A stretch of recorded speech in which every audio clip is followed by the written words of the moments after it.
ایک بندوں کا ذکر فرمایا ہے جن کو ہم اولیاء کہتے ہیں. کس شان سے ان کا ذکر فرمایا ہے کہ وہ لوگ جو ایمان لائے اور جنہوں نے نیک عمل کیے عنقریب رحمان ان کے لیے مودتیں بنا. کیا کرے گا؟ ان کے لیے مودتیں بنا دے گا. یہاں ہم لوگ کیوں آئے ہیں؟ عرس کرنے نا. عرس کرنے ہی آئے ہو، عرس میں شریک ہونے. بس اسی بات کو سمجھنا. عرس قرآن سے ثابت ہے کیا؟ میں نے کہا ہاں بالکل ثابت ہے.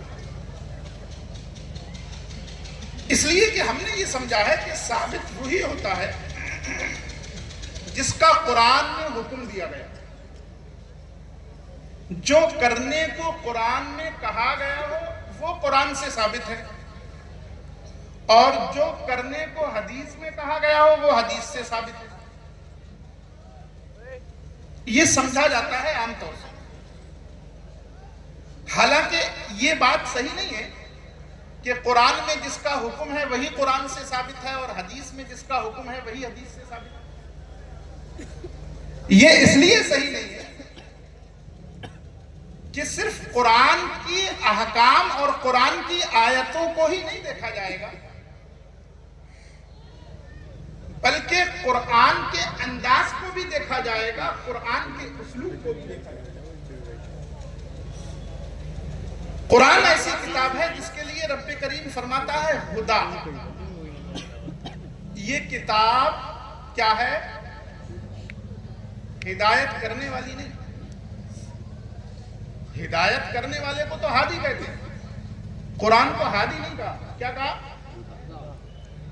یعنی یہ کتاب خود ہدایت ہے. مطلب یہ کہ اس کے احکام سے ہی ہدایت مت لینا. اس کے احکام، اس میں جس چیز کو کہا گیا ہو اسی کو صرف یہ مت سمجھنا کہ اس چیز کا حکم دیا جا رہا ہے، بلکہ قرآن میں اگر کوئی بات آئی ہے تو اس سے بھی ہدایت لو. قرآن میں کسی کا ذکر ہے تو اس سے بھی ہدایت لو. قرآن میں کوئی اسلوب ہے تو اس سے بھی ہدایت لو. قرآن میں کوئی صیغہ استعمال کیا گیا ہے اس سے بھی ہدایت لو. قرآن میں کسی چیز کو بیان کرنے کا جو انداز پیش کیا گیا ہے اس سے بھی ہدایت لو. اس کا مطلب یہ ہوا کہ قرآن کے الفاظ بھی ہدایت ہیں، قرآن کے معنی بھی ہدایت ہیں، قرآن کے احکام بھی ہدایت ہیں، قرآن کے نواہی بھی ہدایت ہیں، قرآن کا اسلوب بھی ہدایت ہے، قرآن کا طریقہ بھی ہدایت ہے، قرآن کا طرز بھی ہدایت ہے.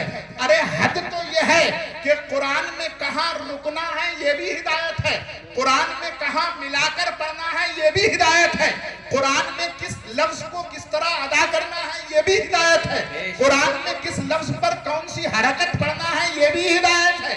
یہی مطلب ہے کہ قرآن میں اتنی ہدایت ہے کہ قرآن سراپا ہدایت ہے. اب جب یہ سمجھ لیا تو آؤ سمجھو میں بتاؤں کہ قرآن میں عرس کہاں ہے.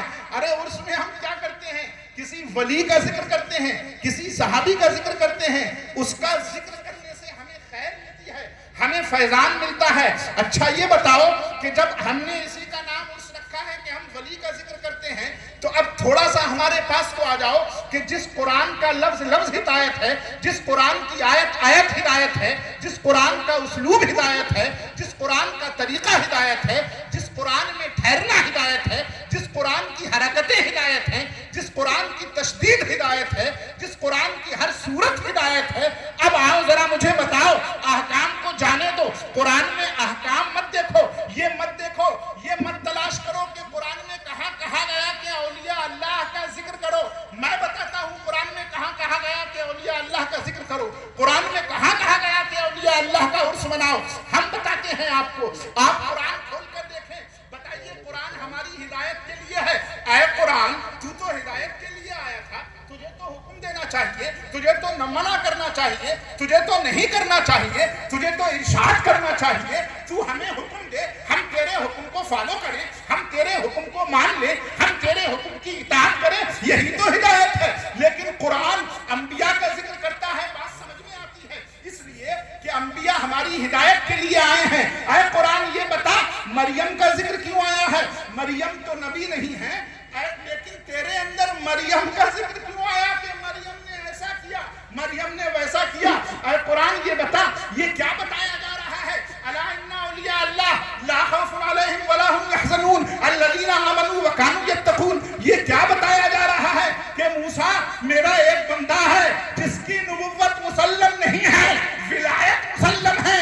تم نبی ہو، جلیل القدر نبی ہو، لیکن تمہیں اس ولی کے پاس جا کر طالب علم بننا ہوگا. یہ کیا بات ہے؟ اولیاء کا ذکر قرآن کبھی مریم کی صورت میں کر رہا ہے، کبھی خضر کی صورت میں کر رہا ہے، کبھی کہہ رہا ہے ان کے لیے خوشخبری ہے، کبھی کہہ رہا ہے ان الذین قالوا ربنا اللہ ثم استقاموا، کبھی کہہ رہا ہے ان الذین آمنوا وعملوا الصالحات. تو قرآن جواب دے گا کہ سنو سنو، تم نے ابھی تک یہی سمجھا ہے کہ جب میں کچھ کہوں گا تو ہدایت ہوگی. نہیں نہیں، میں ذکر کر رہا ہوں، میں نے نبیوں کا ذکر کیا تو سمجھ لو کہ نبیوں کا ذکر کرنا رب کو محبوب ہے. میں نے ولیوں کا ذکر کیا تو سمجھ لو کہ ولیوں کا عرس منانا رب کو محبوب. سبحان اللہ سبحان اللہ. نعرہ تکبیر، نعرہ رسالت، نعرہ حیدری، عرس مقدس، نعرہ تکبیر. بتائیے، قرآن حکم دینے کے لیے آیا تھا، یہ کیا کیا؟ قرآن تو قصے بتانے لگا کہ فلاں ولی کے ساتھ یہ ہوا. حضرت خضر علیہ السلام کے پاس حضرت موسیٰ پہنچے. بہت بڑا واقعہ ہے، واقعہ نہیں سنا پاؤں گا، وقت بہت کم. حضرت موسیٰ علیہ السلام پہنچے ان طالب علم بننے کے لیے. کون تھے حضرت موسیٰ علیہ السلام؟ نبی. کہاں پہنچے؟ حضرت خضر علیہ السلام کے پاس. علماء جانتے ہیں ان کی نبوت میں اختلاف ہے، سب نے نبی نہیں مانا. کون پہنچا؟ نبی، رسول، جلیل القدر عظیم شان رسول. مالک و مولا، اس میں کون سا حکم ہے ہمارے لیے، کون سی ہدایت ہے؟ کہا یہی تو ہدایت ہے. لوگوں نے اولیاء کو ہلکے میں لیا ہے. ارے یہی تو بتانا ہے کہ ان اولیاء کی شان چھوٹی نہیں ہوتی. یہ اگرچہ تمہارے درمیان ہوتے ہیں لیکن ان کی نظر عرش اعظم پر ہوتی ہے. آپ غور فرمائیں، حدیث پاک میں اللہ کے رسول صلی اللہ تعالی علیہ وسلم نے ذکر فرمایا. آپ فرماتے ہیں، حضرت ابو ہریرہ راوی ہیں بخاری شریف کی حدیث، کہ بنی اسرائیل میں ایک نیک بندہ تھا. بنی اسرائیل میں، بولیے سمجھ رہے ہیں آپ لوگ، اردو میں بول رہا ہوں گا. بنی اسرائیل میں ایک نیک بندہ تھا، بہت عبادت کرتا تھا. گھر سے دور اس نے اپنا چھوٹا سا ایک خیمہ بنا لیا تھا. اسی خیمے میں عبادت کرنا، روزہ رکھنا، عبادت کرنا، روزہ رکھنا، نماز پڑھنا، یہی کام تھا.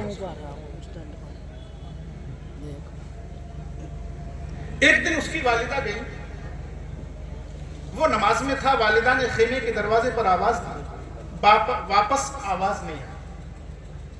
اب نماز میں ہے لیکن سوچ رہا ہے کیا کرنا.